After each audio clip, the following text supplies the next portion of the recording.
Hi, welcome to M thoughts. இன்றைக்கி நம்ம என்ன பார்க்க போகிறோம் அப்படின்னா, சூர்யா அண்ட் பூஜா ஹெட்ஸ் லீட் ரோலில் நடிச்சிருக்க கார்த்திக் சுப்ராஜோட டைரக்ஷனில் வெளியே வந்திருக்க ரெட்ரோ படத்தோட கதையை பற்றி தான் பார்க்க போகிறோம். இந்த படத்தில் ஏகப்பட்ட கேஸ்ட் அண்ட் க்ரூஸ் இருக்குது. எல்லாருமே அவங்கவுங்க ரோலை வந்து ரொம்ப நல்லாவே பண்ணியிருக்காங்க.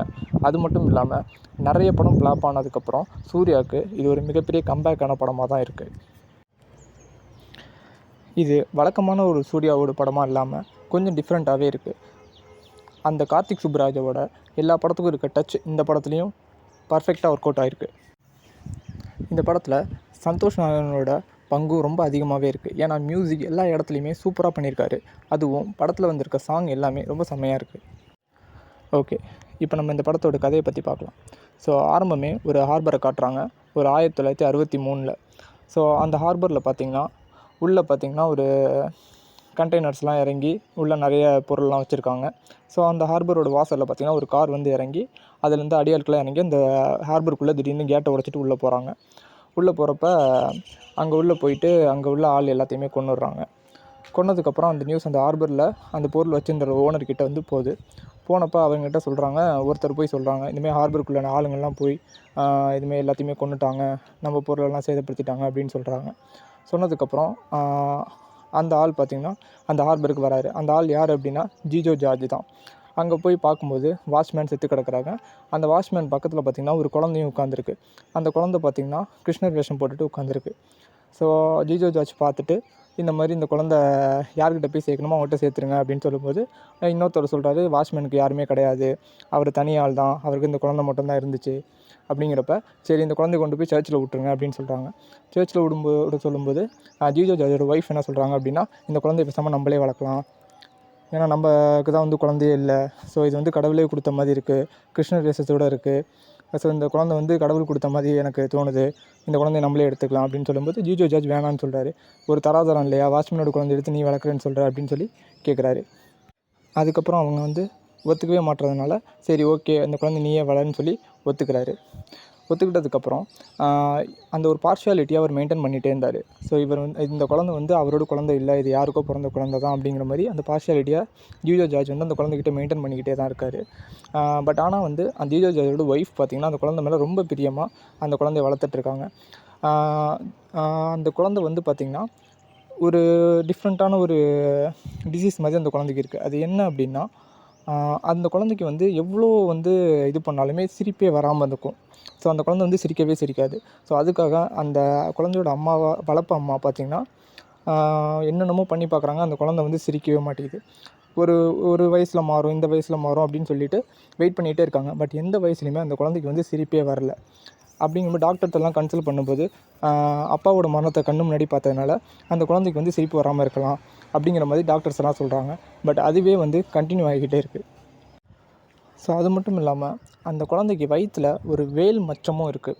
ஸோ அதோடு தான் அந்த குழந்தை வளருது. அந்த வேல் மச்சம் பார்த்திங்கன்னா யாருக்குமே இல்லாத மாதிரி கொஞ்சம் டிஃப்ரெண்ட்டாக ஒரு முருகரோட வேல் இருக்க மாதிரியே அந்த குழந்தையோட வயிற்றில் ஒரு வேல் மச்சம் இருக்குது. ஸோ அதெல்லாம் பார்த்த உடனே தான் அவங்க அம்மாவுக்கு வந்து அந்த குழந்தை வந்து சாமியாக தெரிஞ்சதுனால அவங்க எடுத்து அதை வளர்க்க ஆரம்பித்தாங்க. ஸோ இப்படியெல்லாம் இருக்கும்போது அந்த குழந்தை வந்து சிரிக்காமையே வளருது. ஸோ அதனால் ஸ்கூலில் கொண்டு போய் சேர்க்கும்போது அங்கேயும் ரூடாக பிஹேவ் பண்ணுறது, கூட இருக்க பசங்களை அடிக்கிறது, அந்த மாதிரி வந்து ரொம்ப பிஹேவ் பண்ண ஆரம்பித்து அந்த குழந்தை கொஞ்சம் வளர ஆரம்பிக்கிறான்.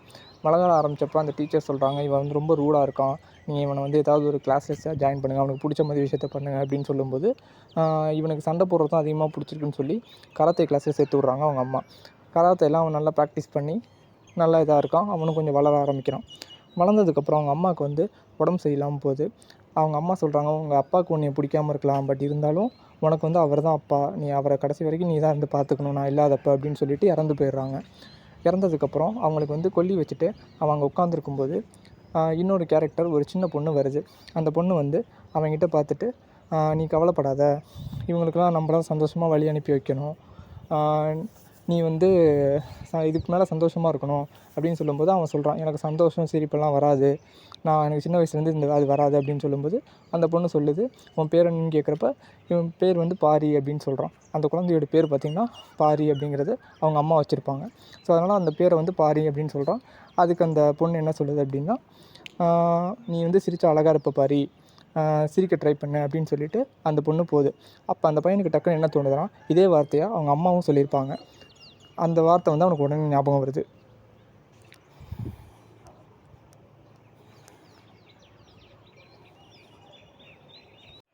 அப்போ ஜிஜோ ஜார்ஜ் சரி இவளோட பிடிவாதத்தினால தான் வந்து நான் இவனை வளர்த்துட்டு இருந்தேன், ஸோ அவளே போயிட்டா, இதுக்கு மேலே இவன் ஏன் என் கூட இருக்கணும், இவனை அப்படியே இங்கேயே விட்டுட்டு வந்துடலாம் அப்படின்னு சொல்லி ஒரு ஜோசியக்கார்ட்ட பேசிகிட்டு இருக்காரு. அவர் சொல்கிறாரு, இவர் வந்து நீ எங்கே விட்டாலுமே உன்னை தேடி தான் அவன் திரும்பி வருவான், ஸோ இவன் வந்து உன் லைஃப்பில் இருக்கணுங்கிறது விதி, ஸோ அவன் வந்து உன்னை விட்டு போக மாட்டான், அவன் உன்னை கூட தான் இருப்பான் அப்படிங்கிற மாதிரி அந்த இது சொல்கிறாரு. அதனால் வந்து அவனை கூட்டிகிட்டே வந்து போகிறாரு. போகிறப்ப ட்ரெயினில் வந்து ஜிஜோ ஜார்ஜ் படுத்திருக்கப்ப ஒரு ரவுடி கும்பல் வந்து அவரை கொல்றதுக்கு ட்ரை பண்ணுது. இந்த பையனுக்கு கராத்தே அதெல்லாம் ரொம்ப ஸ்பெஷலிஸ்ட்டாகவும் இருக்கிறதுனால அவங்க எல்லாத்தையுமே அடித்து போட்டு அவங்க அப்பாவை காப்பாற்றுறதுனால ஜிஜோ ஜார்ஜ் அந்த பையனை வந்து ஒரு அடியால் நம்ம வச்சுக்கலாம் அப்படிங்கிற மாதிரி ஒரு ஐடியா வந்து அவனை பையனாகவே ஏற்றுக்கிட்டு அவனை வந்து அவன் ப்ரொடக்ஷனுக்காக கூடயே வச்சு வளர்க்க ஆரம்பிக்கிறான். அதுக்கப்புறம் ரொம்ப வருஷம் ஆகிடுது. ஸோ ஒரு கண்டெய்னரை காட்டுறாங்க. அது எங்கன்னா ஆஃப்ரிக்கா ஹார்பரில் காட்டுறாங்க. அந்த கண்டெய்னரில் என்ன இருக்குதுன்னு சொல்லிட்டு ஒரு கேங் வந்து எக்ஸைட்மெண்ட்டாக போய் பார்க்குறாங்க. பட் அவங்க வந்து ஏமாந்துடுறாங்க. அது உள்ளே பார்த்திங்கன்னா வெறும் மீன் மட்டும்தான் இருக்கும், மீனும் கருவாடுமா இருக்கும். அதை பார்த்துட்டு அதில் வந்து எழுதி விட்டிருக்கும், ரொம்ப நாள் வச்சுருந்து சாப்பிடு அப்படின்னு சொல்கிற மாதிரி அதில் ஒரு வாசகம் போட்டிருக்கும். அதை பார்த்தோன்னே என் இந்தியன் ஃப்ரெண்டுக்கு ஃபோன் அப்படின்னு சொல்லிட்டு அந்த ஆஃப்ரிக்கா கேங்கில் ஒரு லீடர் ஒருத்தன் இருப்பான். அவன் வந்து கால் பண்ண சொல்கிறான், இந்தியன் ஃப்ரெண்டுக்கு கால் பண்ணுங்கள் அப்படின்னு சொல்லும்போது. அதுக்கப்புறம் என்னென்னா இந்தியாவை காட்டுறாங்க. ஸோ இந்தியாவில் பார்த்திங்கன்னா ஜிஜோ ஜார்ஜ் வந்து இன்னொன்று பொண்ணை வந்து கல்யாணம் பண்ணியிருப்பார். அவங்களுக்கு பார்த்திங்கன்னா ஒரு பையனும் வந்து இருப்பான். அவன் ஒரு சின்ன பையனாக இருப்பான். ஸோ அப்படி இருக்கும்போது அந்த சின்ன பையன் ஒரு டாகை வந்து வளர்த்துட்ருப்பான். அந்த டாகுக்கு ஏதோ ப்ராப்ளம்னு சொல்லிட்டு ஹாஸ்பிட்டலுக்கு கூப்பிட்டு போயிருக்கப்ப அங்கே இருக்க டாக்டர் யாருன்னா பூஜா ஹெட்ஜாக இருப்பாங்க. பூஜா ஹெட்ஜ் வந்து இந்த நாய் வந்து பயந்துருக்கு அப்படின்னு சொல்லுவாங்க. ஸோ பயந்துருக்கும்போது யார் பயமுறுத்தினா அப்படிங்கும்போது அந்த பையன் என் அண்ணன் தான் வந்து பயமுறுத்தினான் அப்படிங்கிற மாதிரி சொல்லுவாங்க. அண்ணன் யாருன்னா சூர்யாவாக சொல்லுவாங்க. சூர்யா அங்கே அடிதடி ரவுடிசம் அந்த மாதிரி வந்து சூர்யா இருப்பார். ஸோ அப்போ வந்து பூஜா ஹெட்ஜ் அவரை வர சொல்லுங்கள் அப்படின்னு சொல்லும்போது அவர் வருவார். வந்து அந்த நாய்க்குட்டியை வந்து அவங்கள்ட்ட கொடுத்துட்டு, இந்த நாய் வந்து நீங்கள் மிரட்டினால தான் அது பயமாக இருக்குது அப்படின்னு சொல்லும்போது சூர்யாவை தூக்கி வச்சிருக்க சொல்லுவாங்க. சூர்யா தூக்கி வச்சிருக்கப்ப அந்த நாய் பார்த்திங்கன்னா அவர் மேலே வந்து யூரின் போயிடும். அதுக்கப்புறம் சூர்யா கடுப்பாயிட்டு அவரோட சட்டையை கழட்டிட்டு அந்த இடத்துல போட்டுட்டு அவர் கிளம்பிடாரு. அப்படி சட்டையை கழட்டும்போது பூஜா ஹெட்ஜ் அவங்க வயிற்றில் இருக்க வேலை வந்து நோட் பண்ணுறாங்க. இந்த வேலை எங்கேயோ பார்த்த மாதிரி இருக்குன்னு சொல்லிட்டு பூஜா ஹெட்ஜ் யோசிக்கிறப்ப தான் அவங்களுக்கு ஒரு ஞாபகம் வரும். அதாவது அவங்க அம்மாவை புதைக்கும்போது சூர்யா உட்காந்துருப்பார். அப்போ ஒரு பொண்ணு வந்து அவங்ககிட்ட பேசியிருக்கோம். அந்த பொண்ணு தான் பூஜா ஹெட்ஜ். ஸோ அந்த பூஜா ஹெட்ஜோட அம்மாவையும் அதே இடத்துல தான் எரிச்சிட்டு இருந்திருப்பாங்க. எரிக்கிறப்ப தான் ஆண் வாரிசு இல்லைன்னு சொல்லிட்டு பூஜா ஹெட்ஜை கொல்லி வைக்க விடாமல் பக்கத்தில் வந்து சூர்யா அந்த இடத்துல இருந்ததுனால சூர்யாவை கூப்பிட்டு கொல்லி வைக்க சொல்லியிருப்பாங்க. அப்படி இருந்ததுக்கப்புறம் தான் வந்து பூஜா ஹெட்ஜ் வந்து அவங்கள்ட்ட வந்து பேசிவிட்டு இது மாதிரி வந்து பாரி நீ சிரிச்சா அழகாக இருப்பேன்னு சொல்லிட்டு போயிருப்பாங்க. அது வந்து பூஜா ஹெட்ஜுக்கு டக்குன்னு ஞாபகம் வருது. பூஜா ஹெட்ஜ் அப்போ போகும்போது ஒரு வார்த்தை சொல்லிட்டு போயிருப்பாங்க, நீ சிரிச்சா அழகாக இருப்ப பாரு அப்படின்னு சொல்லி. அந்த சின்ன வயசில் சொல்லிட்டு போன வார்த்தை சூர்யாவுக்கும் ஞாபகம் இருக்கும். அவங்க அம்மா, ஏன்னா அந்த வார்த்தை வந்து அவங்க அம்மா சொன்னது. அதே மாதிரி சூர்யா வந்து வெளியில் போயிட்டுருக்கும்போது பூஜா திருப்பி அவங்க பின்னாடியே ஓடி போயிட்டு நீ சிரிச்சா அழகாக இருப்ப பாரு அப்படிங்கிற வார்த்தையை திருப்பி சொல்கிறாங்க. சொன்னோன்னா சூர்யாவுக்கு டக்குன்னு அந்த வார்த்தை ஞாபகம் வந்தோன்னா டக்குன்னு திரும்பி பார்க்குறாங்க. அப்போ தான் 2 பேருக்கும் ரியலைஸ் ஆகுது, சின்ன வயசில் மீட் பண்ணி பேசிகிட்டு இருந்தவங்க தான் அவங்க 2 பேர் அப்படின்னு சொல்லிட்டு. அவங்க 2 பேருக்கும் பார்த்த உடனே வந்து காதல் ஆகிடுது. அப்படி இருக்கும்போது சூர்யா வந்து ஒரு அரக்கத்தனமான ஒரு ஃபைட்டராகவும் ரொம்ப ஒரு பயங்கரமான ஒரு ஆளாகவும் ரவுடிசம் அப்படிங்கிற மாதிரி ஒரு ஆளாக இருப்பார். பட் ஆனால் வந்து அந்த பொண்ணு ரொம்ப சாஃப்டாகவும் ஒரு புத்தருக்கு சமமான ஒரு பொண்ணாகவும் அந்த பொண்ணு இருக்கும். ஸோ இப்படி இருக்கும்போது 2 பேரும் வந்து லவ் பண்ணுறாங்க. 2 பேரும் லவ் பண்ணதுக்கப்புறம் கல்யாணம் பண்ணணும்னு ஆசைப்பட்றாங்க. கல்யாணம் பண்ணணும்னு நினைக்கிறப்ப பூஜா ஹெட்ஜ் வந்து சூர்யா கிட்ட ஒரு டிமாண்டை வைக்கிறாங்க. அது என்னென்னா, நீங்கள் வந்து இதுக்கு மேலே அந்த ரவுடிசம் கட்ட பஞ்சாயத்து எதையுமே நீங்கள் பண்ணக்கூடாது. ஸோ எல்லாமே வந்து நீங்கள் சிரிக்க ட்ரை பண்ணணும், இனிமேல் சந்தோஷமாக இருக்க ட்ரை பண்ணணும், இது மட்டும் தான் உங்கள் வாழ்க்கையாக இருக்கணும். அடிதடி கட்ட பஞ்சாயத்து சண்டை இது முக்கியமாக உங்கள் அப்பா கிட்ட வந்து நீங்கள் போய் சேரக்கூடாது. அங்கே போனீங்கன்னா நீங்கள் அடிதடி சண்டைன்னு சொல்லிட்டு இருப்பீங்க, அதனால் போகக்கூடாதுன்னு சொல்லுறப்போ சூர்யாவும் அதுக்கு அக்செப்ட் பண்ணிவிட்டு நான் எல்லாத்தையுமே விட்டுறேன், இனிமேல் வந்து நீ தான் என்னோடய லைஃபு, உன்னை வந்து கல்யாணம் பண்ணிக்கிறேன் அப்படின்னு சொல்லிட்டு கல்யாணத்துக்கான ஏற்பாடெலாம் நடக்கும். அப்படி நடந்துகிட்ருக்கும்போது சூர்யா அவரோட அந்த எதிரிகள் எல்லாத்தையுமே வர சொல்கிறாங்க. வந்துட்டு இந்த மாதிரி வந்து நான் கல்யாணம் பண்ணிக்க போகிறேன், நீங்கள் வந்து என் லைஃப்பில் திருப்பி வந்து பிரச்சனை பண்ணாதீங்க, எங்கள் அப்பாவை எதுவும் பண்ணணும்னு நினைக்காதீங்க அப்படின்னு சொல்லி மிரட்டிட்டு அந்த இடத்த விட்டு போயிடுறாங்க. கல்யாணத்துக்கான வேலையெல்லாம் நடக்குது. கல்யாண மண்டபத்தில் சூர்யாவுக்கும் பூஜா ஹெட்ஜுக்கும் வந்து மேரேஜ்க்கான ப்ராசஸ் நடந்துகிட்ருக்கு. அப்போ தான் வந்து கனிமாவோட சாங்கும் வருது. அந்த சாங்குக்கு நடுப்பரே பார்த்தீங்கன்னா சூர்யாவோட அப்பா அந்த மேரேஜில் கலந்துக்கிறதுக்காக வராரு. சூர்யா ரொம்ப வருஷமாக அவங்க அப்பாவை விட்டு தள்ளியே இருந்திருப்பார் இந்த மேரேஜ்க்காக. ஏன்னா வந்து பூஜா இந்த சொன்ன டிமாண்ட்காக அடிதடி சண்டை அதுக்கெலாம் போகக்கூடாது அப்படிங்கிறதுனால ரொம்ப தள்ளியே இருந்திருப்பார். மேரேஜுக்கு மட்டும் வர சொல்லியிருப்பாங்க. அப்போ மேரேஜுக்கு வராரு.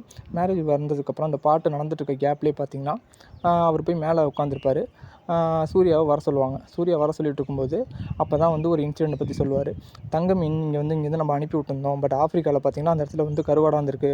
நீ தானே அதை அனுப்புன, ஏன் வந்து அந்த இடத்துல அது எப்படி மிஸ் ஆணுச்சு, ஏன் கருவாடாக மாறி இருக்குது அப்படிங்கும்போது சூர்யா தான் சொல்கிறாரு, நம்ம பண்ணது வந்து பாவம். ஸோ அதை வந்து பண்ணக்கூடாது. அந்த கோல்ட் ஃபிஷ்ஷை வந்து நான் தான் மறைச்சி வச்சுருக்கேன். அவங்களுக்கு வேறு ஒரு இதை வந்து நான் தான் அனுப்பி விட்டேன் அப்படிங்கிறப்ப இது வந்து பெரிய விஷயம் இருக்குது. ஜெய்ஜோ ஜார்ஜ் வந்து சொல்கிறாங்க. இதுக்கு பின்னாடி பார்த்திங்கன்னா ஒரு பெரிய பொலிட்டிக்கலே இருக்குது. இது வந்து பெரிய ஆபத்தை உண்டாக்கும். அந்த ஒழுங்காக வந்து கோல்டு ஃபிஷ் எங்கே இருக்குதுன்னு சொல்லிவிடு, இருந்தால் தான் வந்து உன்னை நான் விடுவேன் அப்படின்னு சொல்லி 2 பேருக்கும் வந்து ஒரு மதிய பகையாகுது. அப்போ வந்து சூர்யாவை கொல்லலாங்கிற லெவலுக்கு ஜிஜோ ஜார்ஜுக்கு வந்து கோவம் வருது. அப்போ வந்து சொல்லுவார், நீ என் பையனே கிடையாது, நீ என் வளர்ப்பு பையன்தான், உன்னை நான் கொல்றதுக்கு கூட யோசிக்க மாட்டேன், மரியாதையாக வந்து அந்த இடத்த வந்து நீ சொல்லிவிடு, அது எங்கே வச்சிருக்கியோ அங்கே சொல்லிவிடு அப்படிங்கும்போது சூர்யா சொல்கிறாரு, என்னை நீ கொல்லலாம் முடியாது, ஏன்னா நீ என்னை கொன்னினா அது இருக்கிற இடம் வந்து உனக்கு தெரியாமல் போயிடும். அப்படிங்கிறப்ப ஜிஜோ ஜார்ஜுக்கு இன்னொன்று ஐடியா வருது, உன்னை கொன்னா தெரியாது, பட் ஆனால் வந்து உன் ஒய்ஃபை கொன்னுட்டா என்ன பண்ணுவ அப்படின்னு சொல்லிட்டு பூஜா எட்ஜை வந்து கொல்றதுக்காக போகிறாரு. அப்போ சூர்யா என்ன கடுப்பாகி என்ன பண்ணிடுறாரு அப்படின்னா அவர் வச்சிருந்த அருவாவை வாங்கி அவர் கையையே வெட்டிடுறாரு. வெட்டினதுக்கப்புறம் அங்கே இருந்த அடியார்கள் எல்லாத்தையுமே கொன்னுடுறாரு. கொன்னதுக்கப்புறம் பூஜா ஆச்சு அவங்க மேலே கோவப்பட்டுட்டு அங்கேருந்து போயிடுறாங்க. சூர்யாவையும் வந்து ஜெயிலில் வச்சிடுறாங்க. சூர்யாவை ஜெயிலில் வச்சதுக்கப்புறம் ஜிஜோ ஜார்ஜ் வந்து அந்த கோல்டு ஃபிஷ் இருக்கிற இடத்த எப்படியாவது தெரிஞ்சுக்கணும்னு சொல்லிட்டு சூர்யாவை ரொம்ப ஜெயிலில் கொடுமைப்படுத்துகிறாங்க. அப்போல்லாம் அமைதியாக இருந்துட்டு என்ன பண்ணுறான்னு ஒரு லெவலுக்கு மேலே அவரால் தாங்க முடியாமல் எல்லாரையும் அடித்து போட்டுடுறாரு. அடித்து போட்டுட்டுருக்கப்போ அவர் சண்டை போடுறத போலீஸ் வந்து வீடியோ எடுத்து வச்சுக்கிறாங்க. வீடியோ எடுத்து வச்சுட்டு அவங்க என்ன பண்ணுறாங்க அப்படின்னா அதை வந்து ஒரு கேங்க்கு அனுப்பி பெஸ்ட்டு ஃபைட்டர்ஸ் எல்லாத்தையுமே அவங்க வந்து எடுத்து வச்சுருப்பாங்க. ஸோ அந்த கேங்க்கு வந்து சூர்யாவோட வீடியோ அனுப்பினோன்னா அவங்களுக்கு பிடிச்சிருச்சுன்னு சொல்லி 10 லட்ச ரூபாய்க்கு அவனை வந்து எங்களுக்கு அனுப்பி விட்ருங்க அப்படின்னு சொல்லி போலீஸ்கிட்ட பேரம் பேசுகிறாங்க. அப்போ வந்து சூர்யாட்ட கேட்குறாங்க, இதுமாதிரி உன்னை 10 லட்சத்துக்கு வந்து கேட்குறாங்க, நீ வந்து அவங்கக்கிட்ட போயிடுறியா, தப்பிச்சு போயிடுறியா அப்படின்னு சொல்லி கேட்கும்போது, இல்லை நான் இப்போ ஜெயிலில் தான் இருப்பேன், எனக்கு இப்போ எனக்கு வந்து சுதந்திரம் இப்போ தேவையில்லை அப்படின்னு சொல்லி அதை அவாய்ட் பண்ணிடுறாரு. அதுக்கப்புறம் அங்கே உள்ளே இருந்துக்கிட்டு பூஜா எட்ஜ் எங்கே இருக்காங்க, என்ன பண்ணிகிட்ருக்காங்க அப்படிங்கிறத தேட சொல்கிறாரு. அப்படியே ஒரு 5 வருஷம் போயிடுது. அதுக்கப்புறம் அந்த 5 வருஷமே ஜெயில் மொத்தமும் சூர்யாவோட கண்ட்ரோல்குள்ளேயே தான் இருக்கும். ஸோ அவரை பார்த்து எல்லாம் பயப்பட ஆரம்பிச்சிருவாங்க. ஒரு சைடு பார்த்திங்கன்னா ஜிஜோ ஜார்ஜ் அந்த கோல்டு ஃபிஷ்ஷை எங்கே வச்சுருக்காங்கன்னு சொல்லி இவங்க கிட்டேருந்து சூர்யா கிட்டேருந்து அந்த விஷயத்தை வாங்கணும்னு ட்ரை பண்ணிகிட்ருப்பார். சூர்யா ஜெயிலுக்குள்ளே இருந்துக்கிட்டு பூஜா எட்ஜ் எங்கே இருப்பாங்கன்னு தேடிட்டுருப்பாங்க. ஒரு வழியாக 5 வருஷத்துக்கு அப்புறம் பூஜா எட்ஜ் வந்து எங்கே இருக்காங்க என்னங்கிற டீட்டெயில் வந்து அவங்களுக்கு வந்து தெரிஞ்சிடும். தெரிஞ்சதுக்கப்புறம் அது அப்போ தான் அந்த டைமை யூஸ் பண்ணிக்கணும்னு சொல்லி சூர்யா என்ன பண்ணுறாங்கன்னா, அந்த 10 லட்ச ரூபாய்க்கு என்னை யாரோ வந்து கூப்பிட்டாங்க, என்னை தப்பிச்சு போகிற வைக்கிறேன்னு சொன்னீங்க, அதை பண்ணு அப்படின்னு சொல்லிட்டு அந்த போலீஸ்கிட்ட போய் சொல்கிறாரு. அவங்களும் வந்து தப்பிக்க வச்சிடுறாங்க. தப்பிக்க வச்சதுக்கப்புறம் அந்த கேங் கிட்ட போகும்போது சூர்யா என்ன பண்ணால் அந்த கேங் எல்லாத்தையுமே அடித்து போட்டுட்டு அவர் அந்த பூஜா எட்ஜ் எங்கே இருக்காங்களோ அந்த இடத்த தேடி போக ஆரம்பிச்சிடுறாரு. பூஜா எட்ஜ் எங்கே இருப்பாங்க அப்படின்னா அந்தமானுக்கு பக்கத்தில் கருந்தீவு அப்படிங்கிற ஒரு இடத்துல இருப்பாங்க. ஸோ அந்த இடத்துக்கு போகணும் அப்படிங்கிறத முடிவு பண்ணிடுறாரு. ஸோ அங்கே வந்து எப்படி அந்த கருந்தீவுங்கிறது பார்த்திங்கன்னா ஒரு டிஃப்ரெண்ட்டான தீவு. அந்த தீவில் வந்து 2 பேர் இருப்பாங்க. அதாவது ஒரு அப்பாவும் ஒரு பையனும் இருப்பாங்க. அவங்க 2 பேரும் ரொம்ப வந்து ஒரு மோசமானவங்க. அவங்க வந்து மக்கள்லாம் அடிமைப்படுத்தி அந்த இடத்துல வந்து அவங்கள வேலைக்கு வச்சுட்ருக்க மாதிரியே வந்து ஒரு ரப்பர் தோட்டத்தில் வேலைக்கு வச்சுக்கிட்டு அடிமைப்படுத்தி வச்சுட்ருக்க மாதிரி ஒரு இது. அவங்க பையன் பார்த்திங்கன்னா அங்கே இருக்க இதில் ஒரு ஃபைட் மாதிரி நடத்தி அந்த ஃபைட்டை வச்சு பெட்டிங் பண்ணி சம்பாதிச்சிட்ருக்க ஒருத்தவன். ஸோ இந்த மாதிரி ஒரு கொடூரமான ஒரு ஆளுங்க இருக்க இடத்துல பூஜா எட்ஜ் வந்து வெட்னரி டாக்டராக ஒர்க் பண்ணிகிட்ருப்பாங்க. அந்த கருந்தீவுக்குள்ளே ஈஸியாக வந்து யாருமே உள்ளே போக முடியாது. ஸோ சூர்யா அந்த இடத்துக்குள்ளே போகணுன்னு நினைக்கும்போது அவர் என்ன பண்ணுறாரு அப்படின்னா ஸோ அந்த இடத்துல உள்ள மக்கள்லாம் வந்து சந்தோஷமே இல்லாமல் ரொம்ப டிப்ரெஸ்ட் ஆகி சிரிப்பே இல்லாமல் இருப்பாங்க. ஸோ அவங்களெலாம் சிரிக்க வைக்கணும் அப்படிங்கிறதுக்காக ஒரு லாஃபிங் டாக்டர் ஒருத்தரை பார்ப்பாங்க. ஸோ அந்த லாஃபிங் டாக்டரை கடத்திட்டு அந்த லாஃபிங் டாக்டர் யாருன்னா ஜெயராம் அந்த ரோல் பண்ணியிருக்காரு. அவர் ரொம்ப சூப்பராகவே இந்த கேரக்டர் நடிச்சிருப்பார். ஸோ அந்த லாஃபிங் டாக்டரை கடத்திட்டு கொண்டு போயிட்டு, நீ வந்து என்ன பண்ணணும்னா எனக்கு லாஃபிங் இது பண்ணுறத பற்றி சொல்லிக் கொடு, எனக்கும் வந்து சிரிப்பே வராது, நான் வந்து பூஜா எட்ஜுக்கிட்ட போயிட்டு சிரிக்கணும், சிரித்தா தான் அவன் வந்து என்னை நம்புவான், நான் வந்து பழையபடி மாறிட்டேன், நான் அடிதடி வம்பு சண்டை எதுக்குமே போகலன்னு அவன் நம்புவான் அப்படின்னு சொல்லி அந்த டாக்டராக வந்து நான் தான் வந்து சிரிப்பு டாக்டர் அப்படிங்கிற மாதிரி சொல்லி அவரை வந்து கூட ஹெல்ப்புக்காக கடத்திட்டு அந்தமானுக்கே போயிடுவார். போனதுக்கப்புறம் வந்து அந்த ஊர் மக்கள்லாம் வந்து சிரிப்பு டாக்டர் வந்திருக்காரு, இவர் தான் வந்து சிரிப்பு டாக்டர்னு சொல்லி, சூர்யா தான் சிரிப்பு டாக்டர் அப்படின்னு சொல்லி நம்பிடுவாங்க. கூட வந்து அந்த ஒரிஜினல் சிரிப்பு டாக்டர் இருப்பார். அவரோட ஹெல்ப் மூலயமா அந்த மக்கள்கிட்டலாம் பேசி இருப்பார். ஆனால் வந்து சூர்யாவுக்கு சிரிப்பே வராது. பிகாஸ் அவருக்கு அந்த சின்ன வயசுலேருந்து அந்த ஒரு ப்ராப்ளம் இருக்கிறதுனால சிரிப்பே வராது. ஸோ அதனால தான் வந்து ஒரிஜினல் டாக்டரை கடத்திட்டு வந்துட்டு அவரோட ஹெல்ப் மூலிமா அந்த மக்களை சிரிக்க வைக்கணும்னு ட்ரை பண்ணுவார். பட் ஆனால் வந்து அவங்கள வந்து சிரிக்கவே வைக்க முடியாது. பிகாஸ் அவங்க ரொம்ப வந்து பயத்தில் இதாக இருந்துகிட்ருப்பாங்க. ஸோ அதனால் வந்து இன்னொரு சிரிப்பு டாக்டரை வச்சு ட்ரை பண்ணிகிட்டே இருப்பாங்க சிரிக்க வைக்கிறதுக்கு. பட் அந்த மக்கள் வந்து ரொம்ப சோகமாகவே இருப்பாங்க. அப்படி இருக்கும்போது பார்த்திங்கன்னா பூஜாஜி வந்து சூர்யாவை வந்து பார்த்துருவாங்க. சூர்யா வந்து கோமாளி வேஷம் போட்டுக்கிட்டு இருக்கும்போது அந்த இடத்துல அவர் அந்த டாக்டராக இருக்கிறத பார்த்துட்டு பூஜாஜி அந்த இடத்த விட்டு கிளம்பிடுவாங்க. கிளம்புனதுக்கப்புறம் சூர்யா போய் அவரை மீட் பண்ண ட்ரை பண்ணுவார். மீட் பண்ணுறப்ப அவங்க வந்து அவங்கள வந்து அவாய்ட் பண்ணிவிடுவாங்க. இல்லை, நீ வந்து ஆல்ரெடி ரொம்ப அழ வச்சுட்ட, திருப்பியும் வந்து என் லைஃப்பில் வராத அப்படிங்கிறப்ப அவர் வந்து சூர்யா சொல்லுவார், இல்லை நான் அதெல்லாம் மறந்துட்டேன், அடிதடி சண்டை எல்லாத்தையும் மறந்துட்டேன். இப்போ வந்து நான் சிரிப்பு டாக்டர் ஆகிட்டேன். இந்த மாதிரி சிரிப்பு டாக்டர் சிரிக்கிறதுக்கான சர்டிஃபிகேட் வாங்க ஆரம்பிச்சு நான் சிரிக்க ஆரம்பிச்சிட்டேன் அப்படின்னு சொல்லி சர்டிஃபிகேட்லாம் காட்டுவார். காட்டுறப்ப ஆனால் பூஜாச்சு அதை நம்பவே மாட்டாங்க. நீ வந்து பொய் சொல்கிற அப்படின்னு சொல்லிட்டு அந்த சர்டிஃபிகேட்லாம் அவர்கிட்டே கொடுத்துட்டு போயிடுறாங்க. போனதுக்கப்புறம் இங்கே நிறைய மக்கள் வந்து சிரிக்க முடியாமல் இருக்காங்க, அவங்களுக்காவது அவங்கள நீ உண்மையாக சிரிக்க வை அப்படின்னு சொல்லிட்டு ஒரு வார்த்தையாக சாதாரணமாக சொல்லிவிட்டு போயிடுறாங்க. இப்படி நடந்துகிட்ருக்கும்போது ஒரு மானை வந்து அந்த ஊரில் அந்த 2 பேர் சொன்னேன்னு ஆரம்பத்தில், ஒரு அப்பா ஒரு பையன் வந்து அந்த ஊரில் மக்களை அடிமைப்படுத்தி வச்சுருப்பாங்கன்னு சொல்லிட்டு, அந்த கேங்கில் ஒருத்தவன் பார்த்திங்கன்னா ஒரு மானை சுற்றுவான். ஸோ அந்த மானுக்கு வந்து ட்ரீட்மெண்ட் பார்க்குறது யாருன்னா பூஜா ஹெட்ஜா தான் வந்து பார்ப்பாங்க. ஸோ அந்த மான் வந்து செத்து போயிடுச்சு அப்படின்னு சொல்லும்போது, இந்த மானெல்லாம் சுடுறது வந்து நீங்கள் தான் சுடுறீங்க அப்படின்னு சொல்லி ஒருத்தனை கை காட்டுவான். அவன் வந்து ஆமாம் நான் தான் உன்னை சுட்டேன், இவனால் என்ன பண்ண முடியும் அப்படிங்கிற மாதிரி திமிராக பேசுகிறான். அந்த இடத்துல சூர்யா இருக்கும்போது சூர்யாவுக்கு ரொம்ப கோவம் வருது. பட் இருந்தாலும் கோபத்தை காட்ட முடியாத நிலமை அவங்களுக்கு இருக்குது. ஏன்னா பூஜா ஹெட்ஜ் வந்து கோவப்பட்டால் எல்லாமே ஸ்பாயில் ஆகிடும் அப்படிங்கிறதுனால கோவப்படாமல் ரொம்ப கண்ட்ரோல் பண்ணிட்டு நின்றுட்டுருக்காங்க. அப்படி நின்றுட்டுருக்கும்போது பூஜா ஹெட்ஜோட கன்னத்தை அந்த வில்லன் வந்து தொட போகிறப்ப என்ன பண்ணுறாருன்னா, சூர்யா வந்து ஒரு கோயிலோட கதவை வந்து வேகமாக டம்முன்னு இடிக்கிறாரு. இடித்தோன்னே அந்த ஒரு பெரிய சத்தம் கேட்குது. அதனால் அவன் கன்னத்துலேருந்து கையை டக்குன்னு எடுத்துகிட்டு அந்த இடத்த பார்க்க ஆரம்பிச்சிருவான். அப்போ அந்த கோயிலோட கதவு பார்த்திங்கன்னா டம்முன்னு விழுந்துடும். விழுந்ததுக்கப்புறம் ஒரு கோயில் திறந்ததுக்கப்புறம் அந்த ஊர் மக்கள்லாம் அந்த கோயிலை பார்த்து கும்பிட ஆரம்பிச்சிருவாங்க. அப்போ வந்து சூர்யாவுக்கு ஒன்றுமே வந்து புரியாது, என்ன பண்ணுறாங்க அப்படின்னு சொல்லிட்டு. ஏன்னா அந்த கோயிலோட கதவு வந்து ரொம்ப வருஷமாக மூடி இருந்த கதவு வந்து இப்போ சூர்யாவால் தான் திறந்திருக்கும். அப்போ அந்த வில்லன் கேங்கில் உள்ள ஒருத்தன் பார்த்திங்கன்னா என்ன பண்ணுறான் அப்படின்னா, சூர்யாவை வந்து லாட்ஜுக்கு வா, நீ வந்து அங்கே வந்து எங்களுக்கு காமெடி ஷோ பண்ணு அப்படின்னு சொல்லி கூப்பிட்றான். ஸோ பூஜா ஹெட்ஜ் இருந்தப்போ அவரை ஒன்றுமே பண்ண முடியலனால இந்த வாய்ப்பை யூஸ் பண்ணிவிட்டு சூர்யா அங்கே போய் அவனை அடிக்கலான்னு சொல்லிட்டு கிளம்பி போவார். போய் அந்த இடத்துல உள்ளவரை அவங்க எல்லாம் அடித்து போட்டுட்டு அங்கே சொல்கிறாங்க, இது மாதிரி பூஜா ஹெட்ஜை கூப்பிட்டு இனிமேல் நீ மானை வந்து வேட்டையாட மாட்டேன், யாரையும் வந்து இது பண்ண மாட்டேன்னு சொல்லு அப்படின்னு சொல்கிறாரு. சொல்கிறப்ப அப்புறம் சூர்யா போயிட்டு அவங்கள்ட்ட சொல்கிறாங்க, இந்த மாதிரி வந்து மானெல்லாம் இனிமேல் நான் வேட்டையாட மாட்டேன், அவன் சொல்லிட்டான், அவனை வந்து நான் சிரிக்க வச்சுட்டேன், அவன் வந்து ரவுடிசமாக இருந்தாலும் அவனை நான் மாற்றிட்டேன் சிரிக்க வச்சு, நீ வான்னு சொல்லி கூட்டிகிட்டு போகிறாங்க. கூட்டிகிட்டு போயிட்டு அவன்கிட்ட காட்டினோன்னா அவங்களும் வந்து சொல்லிடுறாங்க, இதுமாரி நான் மானை வேட்டையாட மாட்டேன், இதுக்கு மேலே எல்லாரையுமே வந்து ரெஸ்பெக்டாக வந்து நடத்துகிறேன் அப்படின்னு சொல்லுவாங்க. சொன்னதுனால பூஜா ஹெட்ஜுக்கு வந்து திருப்பியும் அவன் மேலே வந்து ஒரு லவ் வந்துடும்.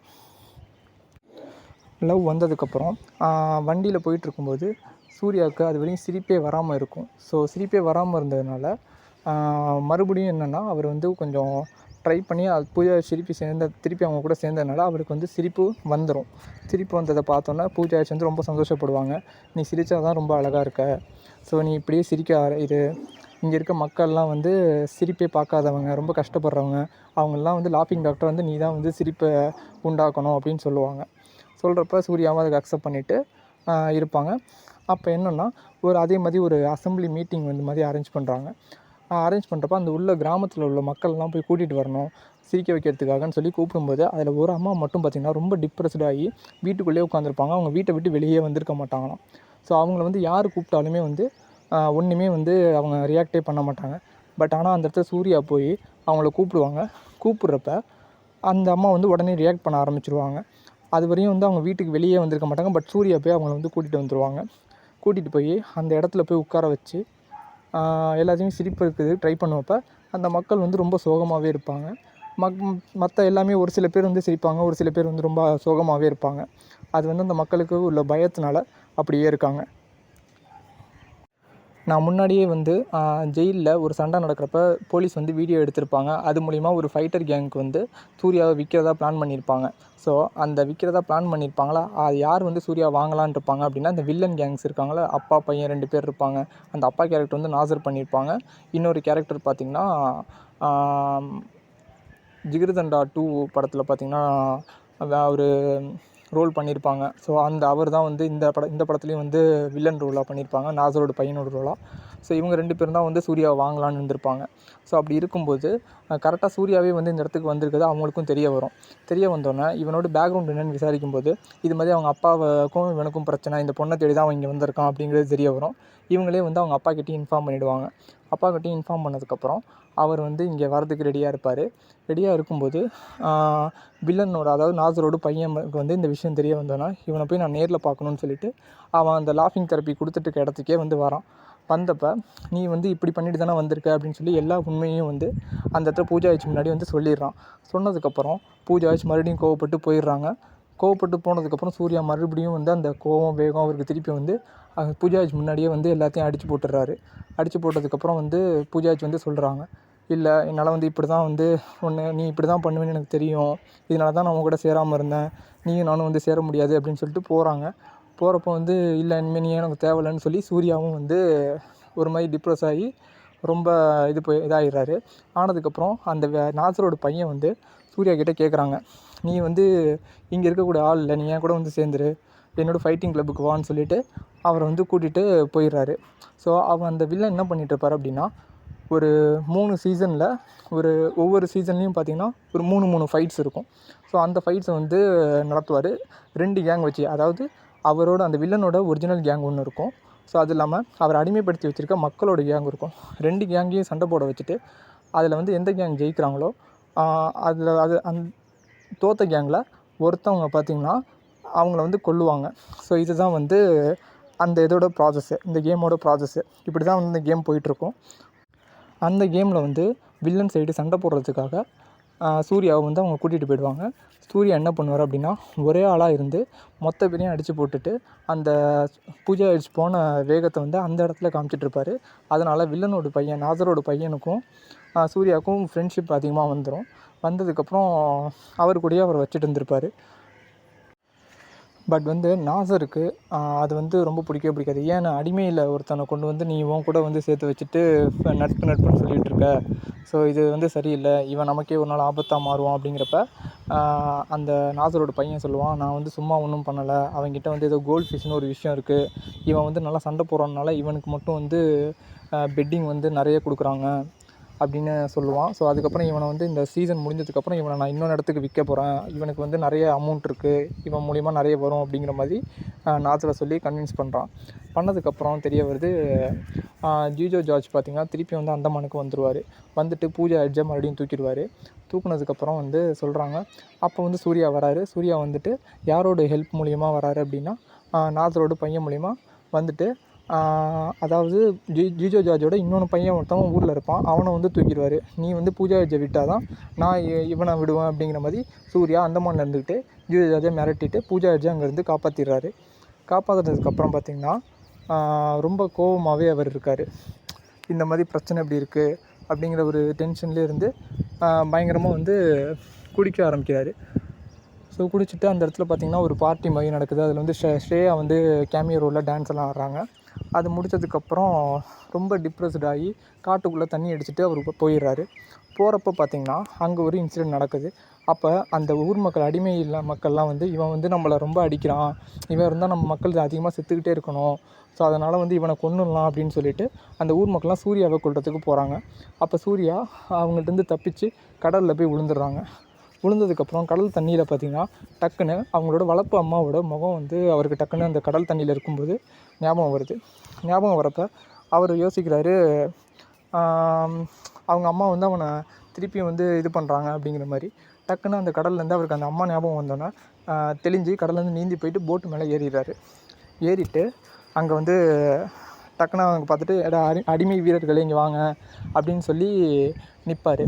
ஸோ அப்போ அந்த கடலில் பார்த்திங்கன்னா இப்போ ரீசெண்டாக வந்து நடந்துச்சு பார்த்திங்களா, கடல்லாம் ஜொலிக்கிற மாதிரி ப்ளூ கலரில் அவர் ஒரு இன்சிடென்ட் நடந்துச்சு. அதே மாதிரி அந்த கடல்லாம் மினுமினுத்துக்கிட்டே இருக்கும். ஸோ அந்த ஜெல்லி ஃபிஷ்னால் அந்த லைட்டிங் எஃபெக்ட் இருக்கும். ஸோ அந்த லைட்டிங் எஃபெக்டில் இருந்ததுனால, சூர்யா தண்ணியில் இருந்ததுனால அவர் மேலேயும் பார்த்திங்கன்னா அந்த கலர் இது வந்து ஒட்டியிருக்கும். அப்போ அவர் வயிற்றில் இருக்க வேல் இது பார்த்திங்கன்னா கொஞ்சம் பளபளன்னு தெரிய ஆரம்பிக்கும். அந்த வேலை பார்த்தோன்னே அந்த அடிமை மக்கள் எல்லாம் என்னென்னா, அவரை பார்த்தோன்னே கையெடுத்து கும்பிட ஆரம்பிச்சிருவாங்க. ஸோ சூர்யாவுக்கு ஒன்றுமே புரியாது, ஏன் இவங்க இப்படி பண்ணுறாங்க அப்படின்னு சொல்லிட்டு. அதோட இன்டர்வல் ஆகிடுது. ஸோ அதுக்கப்புறம் பார்த்திங்கன்னா சூர்யாவை அங்கேருந்து கூட்டிகிட்டு போயிட்டு அந்த ஊர் மக்கள்கிட்ட கொண்டு போயிட்டு நிற்க வச்சுட்டு அப்போ தான் எல்லாம் வந்து நிறைய ஒரு உண்மையே சொல்ல வராங்க. அப்போ இந்த வேல் மச்சத்துக்கு ஒரு பின்னாடி ஒரு கதை இருக்குது அப்படிங்கிறத அப்போ தான் அவர் தெரிஞ்சுக்கிறாரு. ஸோ அது என்னென்னா, ஸோ அந்த பிரிட்டிஷ் காலத்தில் மக்களை வந்து கண்டினியூஸாக அடிமைப்படுத்தி வைக்கிற பரம்பரையாக வந்துட்டு இருந்தவங்க தான் இவங்க 2 பேரும், நாசரும் அவனோட பையனும். ஸோ நாசர் வந்து ஒரு நாள் வேலை எடுத்துகிட்டு வந்து ஒரு கோயிலில் சாத்துறதுக்காக வருவார். பட் வந்து அந்த கோயிலில் இருக்க பூசாரி பார்த்திங்கன்னா வாய் பேச முடியாதவர்.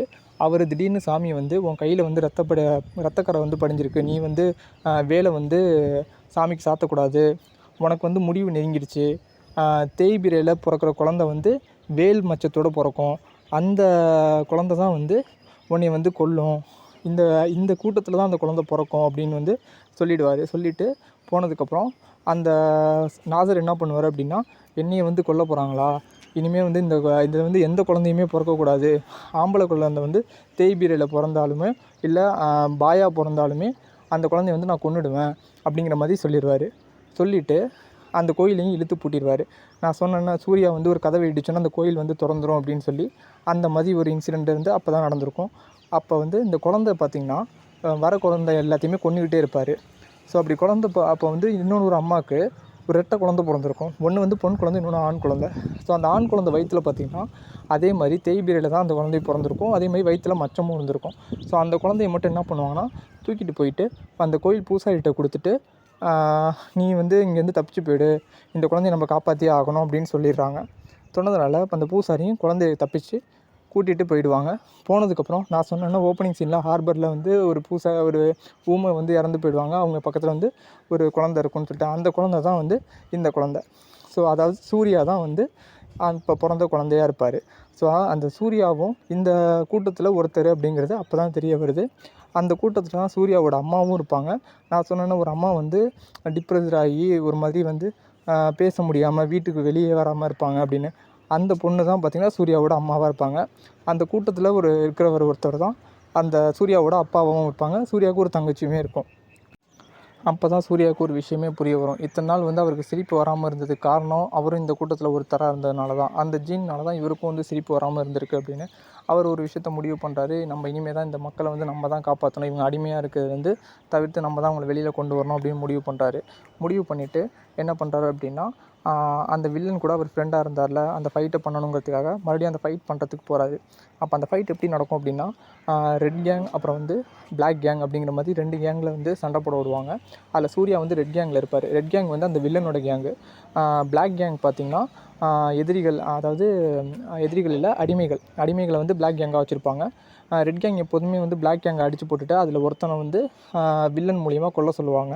ஸோ எப்போதும் அப்படி தான் வந்து மேட்ச் நடக்கும். ஆனால் இந்த தடவை சூர்யா என்ன சொல்கிறாரு அப்படின்னா, எப்போ பார்த்தாலும் இவங்களை அடிச்சடிச்சே போர் அடிக்குது. ஆல்ரெடி ஏன்னா சூர்யா வந்து அவங்க அடிமைகளை அடித்து போட்டுருந்துப்பார். ஸோ அதனால் என்ன சொல்கிறாரு அப்படின்னா, எப்போ பார்த்தாலும் இவங்களை அடித்து போர் அடிக்குது, நான் இப்போ வந்து நான் ஒரு ஆளாக இருந்து இந்த ரெட் கேங் அடிக்கிறேன் அப்படிங்கிற மாதிரி சொல்லுவார்.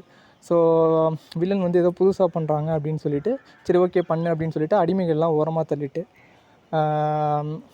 அந்த ரெட் கேங் கூட சூர்யா சண்டை போடுறாரு. அவர் ஒரு ஆளாக இருந்து எல்லாத்தையுமே அடித்து காலி பண்ணிடுறாரு. அடித்து காலி பண்ணதுக்கப்புறம் ஒரு வீக்கஸ்ட் ஒரு பர்சனை வந்து கேட்கணும்ல, அதை வந்து சூர்யா வந்து என்ன சொல்கிறாருன்னா, எனக்கு ஒரு ஆள் இல்லை 2 ஆள் வேணும் அப்படிங்கிறாரு. அந்த 2 ஆள் யார் அப்படின்னு கேட்கும்போது, உன்னையும் உங்கள் அப்பனையும் நான் கொல்ல போகிறேன் அப்படின்னு சொல்லி அந்த இடத்துல சொல்கிறாரு. அப்போ சொல்லும்போது ஏன் அப்படின்னு சொல்லி கேட்கும்போது, அப்போ தான் ஒரு ஷர்ட்டை கிழித்து காட்டுறாரு. அந்த இடத்துல பார்த்திங்கன்னா வேல் மச்சம் இருக்கிறத அதை பார்த்ததுக்கப்புறம் தான் அவங்களுக்கு தான் ரியலைஸ் ஆகுது, ஓ இந்த பையன் தான் நான் அந்த சாமி சொன்ன பையனோ அப்படின்னு சொல்லிட்டு நாசர் பயந்துட்டு போயிடுறாரு. போனதுக்கப்புறம் சூர்யா நாசரோட பையனை அடித்து போட்டு தொங்க விட்டுட்டு போயிடுறாரு. போனதுக்கப்புறம் என்ன பண்ணுறாங்கன்னா, ஜிஜோ ஜார்ஜ் வந்து மிரட்டினதுக்கப்புறம் அமைதியாக அந்த இடத்த விட்டு போயிருப்பார்ல, அவர் திருப்பியும் வந்து என்னென்னா இன்னொன்று ஒரு பெரிய கேங்கை கூட்டிகிட்டு அந்தமானுக்கு வருவார். வரப்போ சூர்யாவுக்கு ஹெல்ப் பண்ண அவங்களையும் கொல்லணும்னு சொல்லிட்டு நாசரோட பையனையும் கொல்ல வரப்போ நாசர் பையன் என்ன சொல்லுவான் அப்படின்னா, நீ என்னை கொன்னுடாத, எனக்கு வந்து உன் கோல்ட் ஃபிஷ் எங்கே இருக்குது அப்படிங்கிற இடம் வந்து எனக்கு தெரியும், நீ வந்து எனக்கு ஹெல்ப் பண்ணி அவனை கொல்றதுக்கு ஹெல்ப் பண்ணு, அதுக்கப்புறம் நான் உனக்கு அதை சொல்கிறேன் அப்படின்னு சொல்லிட்டு அவர் வந்து அந்த இடத்துக்கு என்னை கூட்டிகிட்டு போன்னு சொல்கிறாரு. ஸோ இவரும் நாசரோட பையனும் ஜிஜோ ஜார்ஜும் வந்து ஒரு பெரிய கேங்கை கூட்டிகிட்டு அந்த கோல்ட் ஃபிஷ் இருக்க இடத்த தேடியும் அவன் இருக்க இடத்தையும் சூர்யா இருக்க இடத்தையும் தேடி போகிறாங்க. அப்போ போகிறப்ப என்ன நடக்குது அப்படின்னா, ஸோ அந்த இடத்துல ஆல்ரெடி சூர்யா பார்த்திங்கன்னா ஒரு கேங்கை அசம்பிள் பண்ணி உட்கார வச்சுருப்பாரு. அவங்க கையில் எல்லாமே பார்த்திங்கன்னா பெரிய பெரிய ராக்கெட் லான்ச்சர் இருக்கும். அதாவது இத்தனை நாளாக கோல்ட் ஃபிஷ்ஷுன்னு சொல்லிட்டு இருந்தது பார்த்திங்கன்னா, அது வந்து மீனோ ஒரு இதுவோ கிடையாது, ஏதோ தங்கம் அந்த மாதிரி பொருளே கிடையாது. அது வந்து ராக்கெட் லான்ச்சர். ஸோ அந்த ஆயுதத்தை தான் வந்து அவங்க கடத்திட்டு இருந்திருப்பாங்க. அது எல்லாமே பார்த்திங்கன்னா இப்போ சூர்யா கையில் இருக்கும். சூர்யா என்ன பண்ணியிருப்பார் அப்படின்னா, அந்த ஊர் மக்களை வச்சு அந்த ராக்கெட் லான்ச்சரை வச்சு அவங்கள தாக்குறதுக்கு பிளான் பண்ணிவிட்டு உட்காந்துருக்க மாதிரி எல்லாருமே பொசிஷனில் வச்சு உட்கார வச்சுருந்துருப்பார். அப்போ சூர்யாவோட அம்மா, அதாவது நான் அதை சொன்னேன்னு ஒரு டிப்ரெஸ்டாக ஒரு லேடி இருப்பாங்கன்னு, அந்த லேடி மட்டும் பார்த்திங்கன்னா ஒரே ஒரு ராக்கெட் லான்ச்சரை மட்டும் லான்ச் பண்ணி பயமுறுத்திடுவாங்க. பயமுறுத்ததுக்கப்புறம் அவங்கெல்லாம் பயந்து ஜிஜோ ஜார்ஜ்லேருந்து நாசரோட பையன் வரைக்கும் எல்லாமே வந்து பயந்து உட்காந்துருவாங்க. உட்காந்ததுக்கப்புறம் அந்த லேடி இருக்காங்கள, அவங்க வந்து ஒரு மாதிரி ரொம்ப எக்ஸைட் ஆகி சிரிக்க ஆரம்பிச்சிருவாங்க. அவங்களுக்கு வந்து ஏன்னா சிரிப்பே தெரியாதவங்க திடீர்னு சிரிக்க ஆரம்பித்ததுக்கப்புறம் அங்கே இருக்க ஒட்டுமொத்த மக்களுமே சிரிக்க ஆரம்பிச்சிருவாங்க. சூர்யா வந்து அவங்க சிரிக்கிறதெல்லாம் பார்த்து ரொம்ப சந்தோஷப்பட்டுட்டு நிம்மதியாக உட்காந்துருப்பார். ஸோ ஆல்ரெடி வில்லனோட அப்பா நாசரை பார்த்திங்கன்னா அந்த சண்டை நடந்து முடிஞ்சதுக்கப்புறம் நாசரை வந்து கொன்னிருப்பார். நாசர் வந்து அவரே சுட்டுட்டு செத்து போயிடுவார். ஏன்னா வந்து அடிமை இருக்கையெல்லாம் நம்ம சாகக்கூடாது அப்படின்னு சொல்லி அவரே சுட்டுக்கிட்டு செத்து போயிடுவார். செத்ததுக்கப்புறம் இவரை மட்டும் உயிரோடு வச்சுருப்பாங்க. நாசரோட பையனை மட்டும் உயிரோடு வச்சுருந்துருப்பாங்க. அவர் தான் வந்து ஜிஜோ ஜார்ஜ் வந்து கூட்டிகிட்டு வந்திருப்பார். ஸோ இதுக்கப்புறம் அவங்க சிரித்ததை பார்த்து ஜிஜோ ஜார்ஜும் நாசரோட பையனும் பார்த்திங்கன்னா அமைதியாகி உட்காந்துருவாங்க. ஏன்னா அவங்ககிட்ட எவ்வளோ பெரிய ஆயுதம் இருந்தாலும் இவங்ககிட்ட ராக்கெட் லான்ச்சர் இருக்குதுன்னு சொல்லிட்டு பயந்துட்டு 2 பேரும் வந்து அமைதியாகிட்டு உட்காந்துருவாங்க. அதுக்கப்புறம் சூர்யாவுக்கும் பூஜார்ஜுக்கும் அந்த ஊர்லேயே வந்து மேரேஜுக்கு பிளான் பண்ணி மேரேஜுக்கான இதெல்லாம் நடந்துகிட்ருக்கப்ப ஒரு ஜோக் சொல்லுவோம் அப்படின்னு சொல்லி சூர்யா சொல்லுவார். அது என்ன ஜோக் அப்படின்னா, நேற்று வந்து ஒரே ஒரு ராக்கெட் லான்ச்சர் மட்டும்தான் சுட்டிருப்போம், அது மட்டும்தான் ஒரிஜினல், மற்ற எல்லாமே ஃபேக்கு. உன்னை பயமுறுத்துறதுக்காக தான் நான் சொன்னேன்.